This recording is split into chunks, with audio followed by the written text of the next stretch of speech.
그동안 해킹 범죄자들을 상대하면서 제가 여러 가지로 많은 신뢰들을 했습니다. 많은 신뢰 정도 수준 정도가 아니거든요. 그리고 2년여 동안 이러한 상대한 시간들을 만약에 제가 군대를 병역 거부로 이제 육군교도소와 영창 또 이송되어서 일반 교도소에 있다가 이렇게 군대 2년의 기간 대신에 감옥에 있다가 나온 거를 이제 군대에 갔다 온 걸 대신한다라는 식으로 해석하고자 하는 거는 굉장히 웃기는 해석인 것 같습니다. 예수님의 복음을 전해야 한다라고 하는 그런 필요성 자체를 안다고 한다면 또 전달받아야 된다고 한다든지 이제 예수님의 복음을 전달받아야 된다, 전도를 받아야 된다라는 거를 필요성을 안다고 한다면 그 필요성을 자신이 이렇게 역설을 할 만큼 자신이 이렇게 요구를 할 만큼 복음이라는 것 자체가 갖고 있는 가치를 알고 있다고 말하자면 그렇게 이제 취급할 수 있는 상태인 거잖아요. 복음이라는 가치가 얼마나 중요한지를 알고 있다고 말할 수 있는 상태잖아요. 근데 그런 상태에서 그 자체, 그러니까 그 필요성에 대해서 복음을 전해야 된다라는 필요성이라든지 복음을 전달받아야 된다든지 하는 그 필요성을 역설하는 상태 자체가 이미 일단 첫 번째로 복음이 중요하다는 거 아는데 자기는 복음의 중요성을 말하자면 빛내는 일을 하고 싶지 않다는 거죠. 자기 자신은 구체적으로 복음의 필요에 자기는 반응을 안 하겠다는 거예요. 그죠? 복음의 중요성을 그렇게 잘 안다고 한다면 두 번째로 그 복음을 전달받아야만 된다 혹은 복음을 전해야 된다라고 필요성을 역설하는 척을 하는데 사실 자기 스스로는 복음에 순종하기를 거부하고 있는 사람이 있다고 한다면 구체적으로 자기는 교회를 안 다녀. 자기는 그리스도인이 아니야. 자기가 교인이 되기를 거부해. 자기가 예수님 믿기를 거부해. 교회 다니기를 거부해. 그리스도인 되기를 거부해.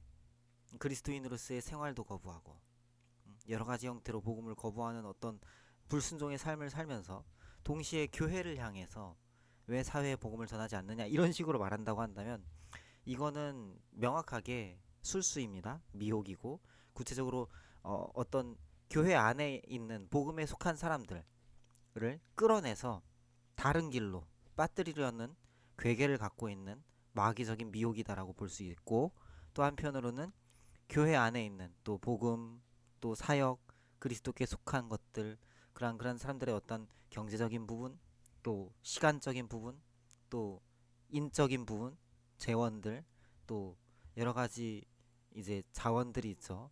보이는 자원들과 보이지 않는 자원들 이런 것들을 그냥 허투루 낭비케 하려는 거 허비케 하려는 거 심지어 더럽히게 하려는 그런 무참하게 무식한 정말 아주 괴악한 의도를 가진 그런 마귀의 자식들로서의 미혹이다라고 판단하는 게 옳다고 생각합니다. 그래서 기본적으로 예수님의 복음은 적어도 한국 땅에선 더욱 그렇고 지금 인터넷이 이렇게 많이 발달이 돼갖고 전 세계적으로 특히 영어권 국가에서도 그렇고 굉장히 많은 이제 매체를 통해서도 그리스도의 복음에 대해서 잘 알지 못한다 그러면 자기가 검색해서 볼 수 있고 영상을 통해서도 많이 나타나 있고 또 기독 사역을 하고 싶어 하는 사람들이 있잖아요. 유튜브라든지 또 기독교 방송도 있고 심지어 한국인 기독교 방송이 제가 아는 것만 4개가 넘잖아요. 제가 아는 것만 구티비, CBS, CTS 그다음에 또 뭐 있냐 C채널 극동 방송도 있고 FEBC 그러니까 불신자 입장에서도 어, 복음을 접하고자 하면 얼마든지 제 발로 걸어서 어느 곳에든지 있는 교회에 걸어갈 수 있고 예배 참석할 수 있고 장애가 있다. 너무 이게 노쇠했다. 여러 가지 질병이 있다. 집에만 있을 수밖에 없다.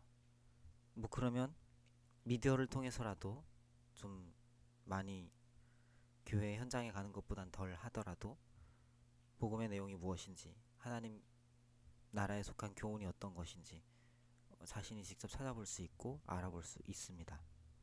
다시 말하지만 그 교회 외부에서 기독교 사역을 하고자 하는 사람들도 많이 계시니까 굳이 자율성을 침해를 해서 교회 바깥에서 자기는 복음에 순종하지 않으면서 또 자기도 복음의 필요에 순종하지 않으면서, 그러니까 복음을 전하지도 않고 심지어 자기가 복음에 순종하지도 않고 하나님을 믿지도 않고 그러면서 하나님을 믿는 사람들을 끌어서 교회 바깥에 복음을 전해야 된다 이렇게 강요하는 거는 굉장히 저의가 있는 발언들이다.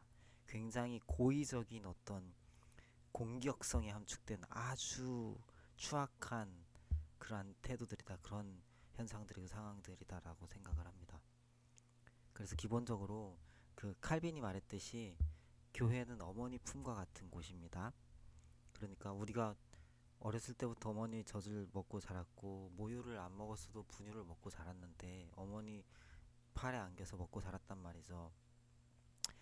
물론 고아원에서 자란 사람들도 있고 뭐 이제 어려서부터 베이비박스에 이렇게 넘겨진 사람들도 있지만 아무튼 어렸을 때부터 우리가 누군가의 손에 자랐고 어머니 품과 같은 것이었다. 어머니의 역할과 같은 것이었다라고 말할 수 있는 거 아닙니까? 교회는 그런 어머니 품과 같은 곳이고, 그래서 우리가 자랐어도 우리가 어머니 젖을 이제 필요로 하지 않는 때가 되어도, 그리고 또 어머니의 어떤 감성적인 어떤 그 인적인 어떤 감정의 요소의 어떤 기댐이 더 이상 필요하지 않는 어떤 독립적인 그런 자란 순간이 된다 할지라도 다수의 사람들은, 절대 다수의 사람들은 아무리 커도 부모님 뭐 다 돌아가실 때까지 그렇게 감성적으로 독립적이 잘 안 돼요. 어머니 아버지한테는. 그쵸? 아무튼 아무리 자랐어도 교회는 어머니 품과 같은 곳이고, 어, 내가 자랐다고 해서 모든 교인이 나하고 똑같이 자란 거 아니고, 내가 어리다고 해서 모든 교인이 그리고 사역자조차 자기처럼 어린 거 아닙니다. 그러니까 함부로 교회에 대해서 그리고 그리스도의 복음에 관련된 사역자들에 대해서 그리고 복음에 관련해서 이제 문제의식을 갖는 것까지는 좋은데 표현하는 거에 있어서 지혜가 필요하다고 생각을 합니다. 그리고 될 수 있는 대로 이제 잘 알아듣지 못하는 사람들에 대해서, 말하자면 교회 바깥에 있는 불신자들의 앞에서 특히 말하자면 여러 가지 매체들을 통해서 잘못된 어떤 학습이 되어 있는 범죄자들류, 성범죄자들, 종교 사기 범죄자들, 착취 범죄자들, 여러 가지 그 뭐 횡령, 이런 자금 유용 이런 류의 범죄자들 같은 폭력범, 폭행범, 심지어 살인범, 인권 유린범 이런 범죄자들, 그런 사람들은 구원받지 못해요. 회개의 여지가 없습니다. 교주들하고 똑같은 거거든요. 근데 그런 것들에 대한 소식만 많이 들어서 학습이 되어 있는 사람들 앞에서 이제 오해의 여지가 다분한 교회에 대한, 그리스도에 대한, 복음에 대한, 사역자에 대한 그 참소에 해당하는, 정죄에 해당하는, 단죄에 해당하는 메시지들은 위험할 수 있다. 정말로 어마어마하게 위험한 시도이다. 그런 것들은 하지 않는 것이 가장 지혜로운 길이고 그냥 기본적으로 하지 않는 것이 답이다 라고 저는 생각을 합니다. 그래서 그 다시 말하지만 적어도 지금 현재로서는, 아무튼 앞으로는 어떻게 될지 모르지만 한반도에 교회 많아요. 굳이 자기 발로 교회까지 걸어가고 싶지 않으면 예배 참석하는 것보다는 훨씬 덜 하지만, 그리고 잘 분별해서 봐야 되지만 이단 것도 많고 이상한 것도 많으니까 인터넷에 기독교에 대한 메시지 널렸습니다. 하다못해 인터넷은 좀 별로야, 그렇고 그런 인간들이나 올려대 이렇게 생각하려면 기독교 서점 많아요. 기독교 서점, 온라인 서점도 있어요.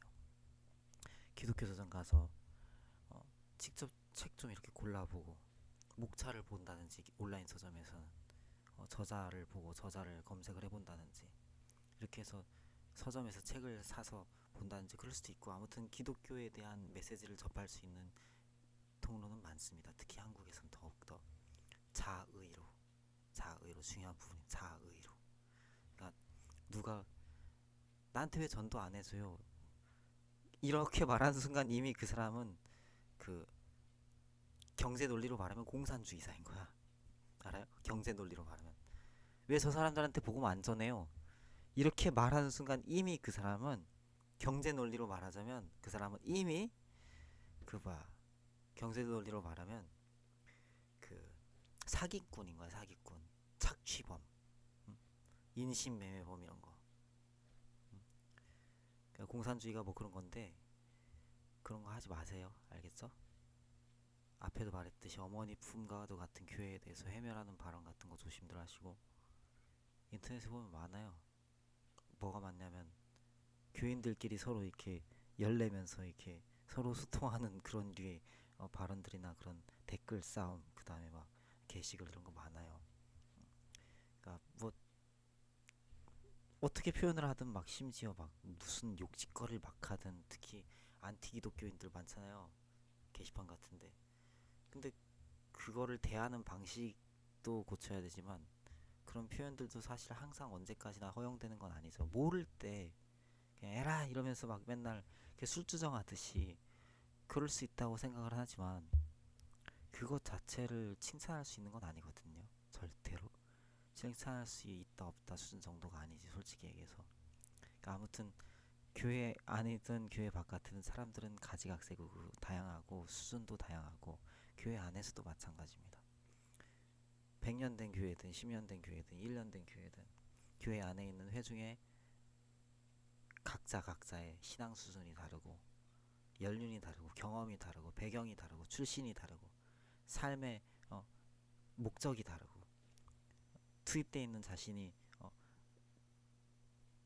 헌신한 분야가 다르고 비전이 다르고, 그리고 무엇보다도 신학이 어, 같은 교회나 같은 교단끼리는 조금씩 공통점이 많이 있지만 각 사람들이 사실 이제 개인적인 어떠한 체험이 다르기 때문에, 하나님은 한 분이시지만 체험이 각자 다르기 때문에 그 체험 누구로부터 왔어요? 하나님께로부터 왔단 말이야.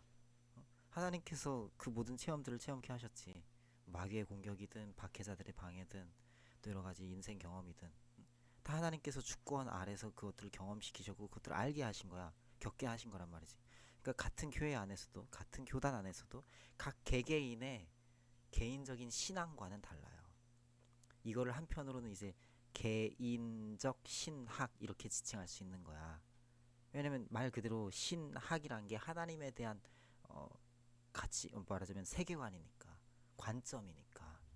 그래서 같은 교회 안에서도 회중이 둘이 있어도 두 회중이 신앙 스타일은 비슷하겠지, 아마도 같은 교회에 모여 있으면 보통은. 그러니까 근데 신학이 다르다고요. 목회자 한 명, 교인 한 명 있어도 그 목회자 교인이 당연히 신학이 달라요. 그러니까 그 결국엔 그냥 쉽게 얘기해서 케바케야. 인터넷의 표현의 자유를 억압하거나 제한하는 거는 솔직히 이제 말하자면 올바른 일은 분명히 아니라는 게 확실해요. 그러면 뭐 어찌되었든 받아들이는 편에서 지혜롭게 판단을 해보자고요. 케바케다. 케이스 바이 케이스다. 각 사람이 다 다르다. Each of people's are different. individual. personal. 한 사람 한 사람들이 다 각 개개인들이 개별적으로 다르다. 모든 사람들이 신자나 불신자나 사역자라 지칭되는 자나 아닌 자나 다 다르다. 유명 무명할 거 없이 그렇게 생각하면 될 것 같습니다. 교파나 교단 같은 것도 다 그냥 할 거 없이, 국적도 민족도 할 거 없이, 출신 배경 지역 어디 사는 거 이런 거 다 상관없이, 그게 정확한 생각 아니겠습니까? 한편으로 이런 거에 대해서 자꾸 헷갈리게 하는 메시지를 던지는 사람들이 꽤 많이 있어요. 특별히 매스미디어가 그런 짓을 지금까지 해왔습니다. 그 무슨 뭐 시족 사회 비슷하게 사회를 바라보게 하려는, 박가가 다 같은 박가다, 오가 이가가 뭐 정가가 다 같은 전가가 뭐 다 그렇다, 이런 식으로 생각해 하려는 넌지 그런 메시징들을 매스미디어를 통하여서 직간접적으로 사람들이 받았는데, 저도 그런 영향을 많이 받아서 이렇게 저렇게 인터넷에 막 정말 거짓말에 속한 말들을 나도 모르는 사이에 이렇게 짓거려 왔었는데, 이제 저도 그만하렵니다. 전 너무 수치스러워서 닥치겠습니다.